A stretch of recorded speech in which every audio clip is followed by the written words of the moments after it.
ହଉ ଠିକ ଅଛି ଠିକ ଅଛି ହଉ ହଉ ଓକେ ଓକେ ଓକେ ଠିକ ଅଛି ଆରେ ଗୀତା ଆରେ କୁଆଡେ ଗଲ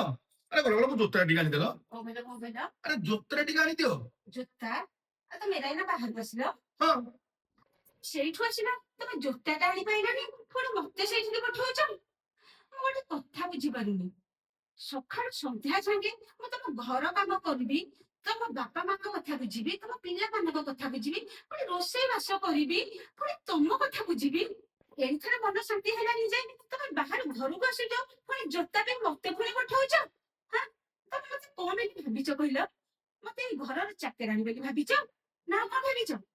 କଣ କହିଲ ଚାକରାଣୀ ହଁ ଆରେ ମୁଁ ତମ ଜୋତାଟା ଆଣିବାକୁ କହିଥିଲି ବୋଲି ତମେ ନିଜକୁ ଚାକରାଣୀ ବୋଲି ଭାବୁଛ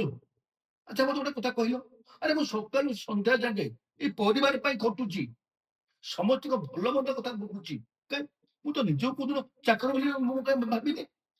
ମୁଁ ତମକୁ କଣ ଜୋତାଟା ଆଣିବାକୁ କହିଲି ବୋଲି ତମେ ନିଜକୁ ଚାକରାଣୀ ବୋଲି ତମେ କହିଦଉଛ ଆଚ୍ଛା ଗୀତା ମତେ ଗୋଟେ କଥା କହିଲୁ ଆରେ ମୁଁ ଯେତେବେଳେ ବଜାରରେ ବୁଲୁଛି କୌଣସି ଭଲ ଜିନିଷ ଦେଖୁଛି ଆରେ ମୁଁ ନିଜେ ନ ଖାଇକି ମୁଁ ତମମାନଙ୍କ ପାଇଁ ଆଣୁଛି କାରଣ ଘରକୁ ଆଇଲେ ମୋ ସ୍ତ୍ରୀ ଖାଇ ମୋ ପିଲାମାନେ ଖାଇବେ ମୋ ବାପା ମା ଖାଇବେ କିନ୍ତୁ ମୋ ନିଜ ପେଟକୁ ମୁଁ ନ ଖାଇକି ତମମାନଙ୍କ ପାଇଁ ବି ଆଣେ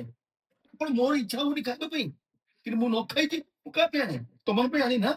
ମୁଁ ସେଟା ତ କାଇଁ ମୋ ସ୍ୱାର୍ଥ କଥା ଭାବିନି କାଇଁ ମୁଁ ନିଜକୁ ତ ମୁଁ ଚାକର ବୋଲି କେବେ ଭାବିନି ଆରେ କମ୍ପାନୀ ଯେତେବେଳେ ବୋନସ ମିଳେ ମୁଁ ତମମାନଙ୍କ ପାଇଁ ନୂଆ ନୂଆ ଡ୍ରେସ ଆଣେ ମୁଁ ନିଜେ ନ ପିନ୍ଧିକି ତମମାନଙ୍କ ପାଇଁ ସବୁବେଳେ ନୂଆ ଡ୍ରେସ କରେ କାଇଁ ସେତେବେଳେ ତ ମୋ ନିଜ ସ୍ୱାର୍ଥ କଥା ମୁଁ ଭାବିନି ମୁଁ ତ କାଇଁ ଚାକିରି ବୋଲି ନିଜକୁ ତ କାଇଁ ଭାବିନି ଆରେ ଗୋଟେ ପୁରୁଷ ପୁଅ ସବୁ ସହିପାରିବ କିନ୍ତୁ ଘରେ ନାରୀ ମାନଙ୍କ ପାଟିତୁଣ୍ଡ ନା କେବେ ବି ସହିପାରିବନି ଆରେ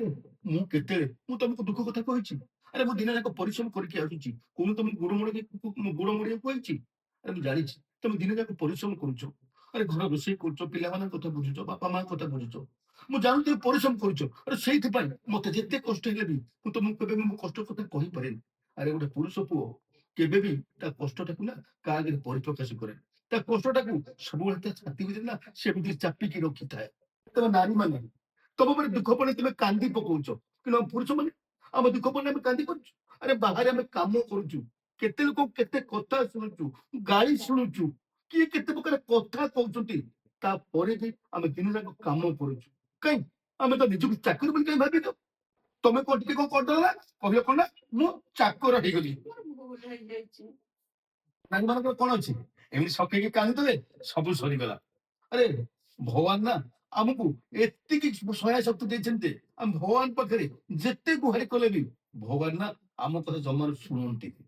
ଆରେ ସେଇଥିପାଇଁ ମୁଁ ଭଗବାନ ପାଖରେ ଏତିକି ପ୍ରାର୍ଥନା କରୁଛି ଭଗବାନ ସବୁବେଳେ ମୋ ପରିବାରକୁ ନା ସବୁବେଳେ ଭଲରେ ରଖିଥାନ୍ତୁ କାରଣ ଆମେ ଭଗବାନଙ୍କୁ ସବୁବେଳେ ଏତିକି ଟିକେ ମାଗୁ ଭଗବାନ ସବୁବେଳେ ଆମ ପରିବାରକୁ ଭଲରେ ରଖନ୍ତୁ ଆମେ କେବେ ନା ସୁନା ରୂପା ଟଙ୍କା ଗହଣା କିଛି ବି ମାଗୁନୁ ସବୁବେଳେ ସବୁବେଳେ ଭଗବାନଙ୍କୁ ଏତିକି ପ୍ରାର୍ଥନା କରୁ ସବୁବେଳେ ଆମ ପରିବାର ସବୁବେଳେ ଖୁସିରେ ରହୁ ମୋର ଭୁଲ ହେଇଯାଇଛି। ମୁଁ ଆଉ କହିବିନି। ଆରେ ଭୁଲ ବାକି ଦରକାର ନାହିଁ ଆରେ ଏଇ କଥା ନା ପ୍ରତ୍ୟେକ ନାରୀ ବୁଝିବା ଦରକାର ଆରେ ଏଇ ଛୋଟ ଛୋଟ କଥାକୁ ନେଇକି ସାଙ୍ଗେ ସାଙ୍ଗେ ଯୋଉ କହୁଛ ଚାକରାଣୀ ସେଇଟା କହିବା ଦରକାର ନାହିଁ ଆଉ ଥରେ ତମେ ଗୋଟେ ପୁରୁଷ ପୁଅକୁ ବୁଝ ଗୋଟେ ପୁରୁଷ ପୁଅ ବାଟେ ଯାଇକି କେତେ ପରିଶ୍ରମ କରୁଛି କେତେ କଷ୍ଟ କରୁଛି ସେତିକି କଷ୍ଟ କଲା ପରେ ପଇସା ଆଣୁଛି ଆଉ ସେଇ ପଇସାରେ ନା ତା ଘର ଚଳୁଛି